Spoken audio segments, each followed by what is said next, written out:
দুই শ্রেণীর নারী এমন আছে, তাদের নামাজ, রোজা, তাসবিহ, তাহলিল, কোরআন তেলাওয়াত কিচ্ছু আল্লাহর দরবারে কবুল হয় না। নারীরা স্বভাবগতভাবে একটু নামাজ বেশি পড়ে, দেখবেন আইয়ামে বীদের রোজা, শাওয়ালের রোজা, নফল রোজা নারীরা সবচেয়ে বেশি রাখে। কিন্তু দুইটি সিম্পটম যে নারীর মধ্যে আছে, এই দুই শ্রেণীর নারীর তাহাজ্জুদের নামাজ, আমল, কোরআন তেলাওয়াত কিচ্ছু আল্লাহর দরবারে কবুল হবে না। বিশ্বনবী সাল্লাল্লাহু আলাইহি সাল্লাম থেকে হাদিস শুনেন, নাম্বার 1 হচ্ছে যেই মেয়ে নামাজ পড়ে, কোরআন তেলাওয়াত করে, সাদাকা করে, অনেক আমল করে, কিন্তু স্বামীর তাআত করে না, আল্লাহর হাবিব বলছেন কোশ্চিন কালেও তুমি জান্নাতে যেতে পারবা না। বিশ্বনবীকে একবার বিশ্বনবীর সাহাবারা বললেন, আ নবী অনুমতি দেন, আপনি অনুমতি দিলেই আমরা আপনার পায়ে সিজদা দিব।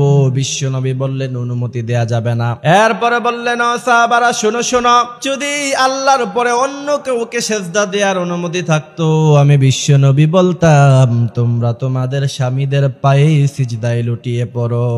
সুবহানাল্লাহ। কারণ তোমাদের স্বামীর পায়ের নিচে তোমাদের জান্নাত। আমিয়া কোন নারী আমল অল্প করে, শুধু নামাজ পড়ে, হালকা মাঝে মধ্যে কোরআন তেলাওয়াত করে, আর স্বামীর তাআত করে, ওই নারী হবে জান্নাতি নারী।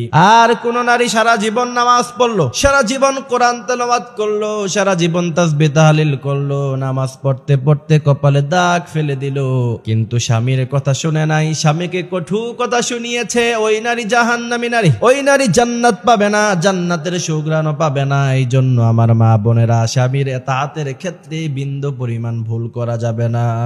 স্বামী যা বলবে তাই শুনতে হবে। দ্বিতীয় নাম্বার, যেই নারীর আমল আল্লাহর দরবারে কবুল হবে না, এটা হচ্ছে সেই নারী যেই নারী হারাম খায়। এটা শুধু খালি নারীর ক্ষেত্রে নয়, পুরুষের ক্ষেত্রেও। যে ব্যক্তি হারাম খেলো, যার শরীরের গোশতটা হারাম দ্বারা তৈরি হলো, ওই নারী কখনো জান্নাতে যাবে না।